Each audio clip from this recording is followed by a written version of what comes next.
at Pike Place Market. And you're here kind of in the heart of it. August 17th, 1907, so 118 years ago, it was the first day for which farmers lined up on Pike Place and sold directly for the first time to Seattleites and to consumers. And so they brought their horse-drawn wagons full of produce, so fruits and vegetables, and on that very first day, and that was what started what you're experiencing and you can see here today.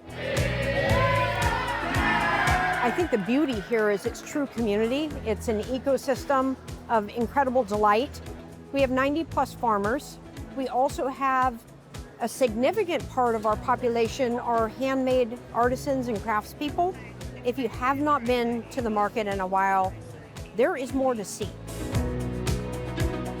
And we really, in many ways, have another new front door, and that is heading from the waterfront up the Overlook Walk, and then really stepping into the market in a new way.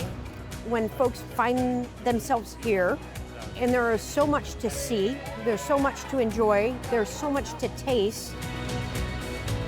There's absolutely nothing like Pike Place Market in the world.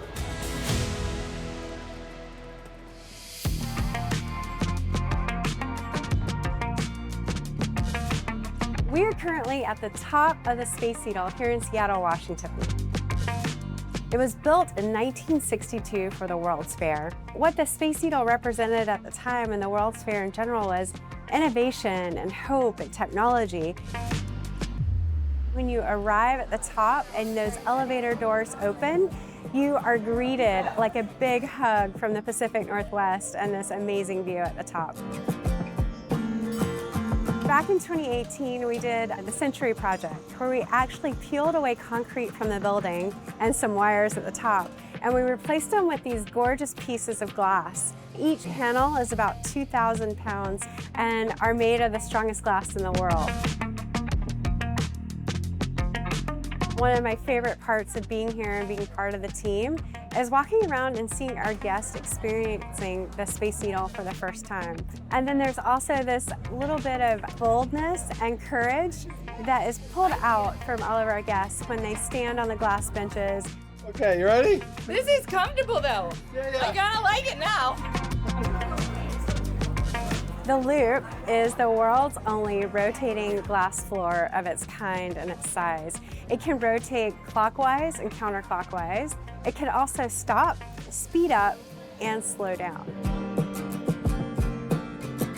We get 1 million visitors on average from around the world each year.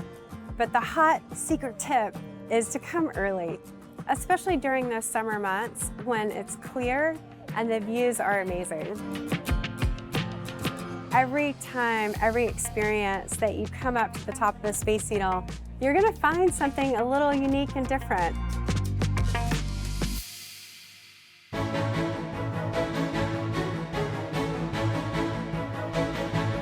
Aviation's been a part of the Northwest for a long, long time, almost since the very beginning. This is the Museum of Flight.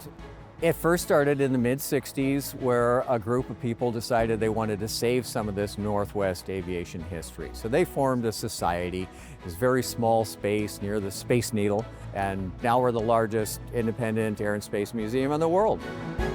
This gallery, we call it the Great Gallery for obvious reasons, because it's pretty great. It's a look at maybe the first 100 years of flight, everything from the Wright brothers' first flyer to things like this Lockheed Blackbird from the 60s, 70s, 80s, 90s.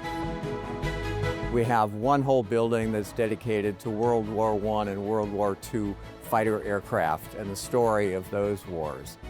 We have a building across the street that is more or less dedicated to the story of the space shuttle. The space shuttle trainer, that's something that you can't see anywhere else. NASA only made one of them like this. It was used to train every single person that flew on the space shuttle. And then next to it, which used to be just an open space we called the air park, that's been covered, so that's a 3-acre pavilion. That's where we keep all the large airplanes. We've got the very first Air Force One jet That dates back to the late 1950s with President Eisenhower, and it went on for several presidents after that. Concorde is here. Its last flight was from New York to Seattle. Along the way, it set a speed record for crossing that distance. You don't have to be an aviation or space geek or enthusiast to appreciate it, because there's so many different shapes, so many ways of looking at this whole problem and challenge of flight.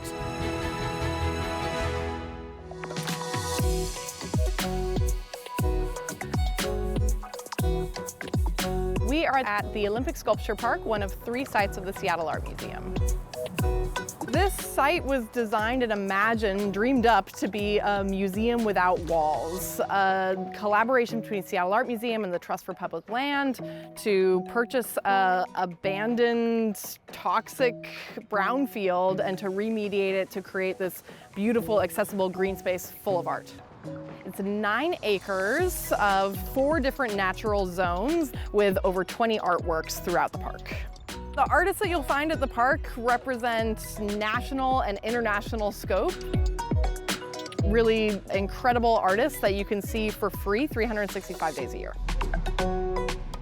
One of the most iconic works at the sculpture park is Alexander Calder's eagle, which soars up into the sky in its signature Calder red.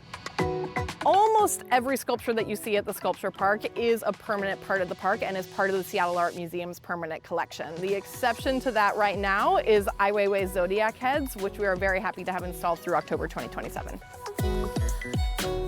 What really makes this park special is the intersection, the marriage between the urban environment and the natural environment, as well as that marriage between art and landscape.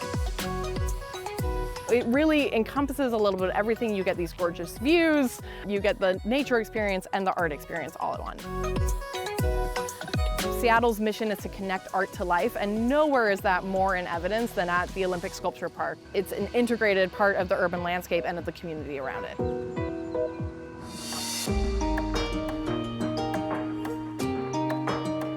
It's the place to come to discover our city. You're at the Museum of History and Industry here in Seattle, Washington. About 60 years ago, people got together and said, hey, this is a fast-changing city, but let's hold on to some of our good things. Let's hold on to the character that made us strong, to the values that we hold dear. Let's have a museum that really celebrates what's special about Seattle. And the Museum of History and Industry is born. Even if you've lived here a lifetime, you're going to find something new. But some of the favorite artifacts are the very first commercial airplane that Boeing ever built. You can see Slow-Mo 4, which old-timers will remember was the hydroplane that set the world's water speed record. It's a great place during the summer especially to bring your out-of-town visitors. You know, they've landed in this beautiful city, maybe for the first time. Start your visit right here at Mohi. It's so much fun to share it, to share special surprises, to share longtime favorites, to really remind people about why this is a great community and why we're so proud to call Seattle home.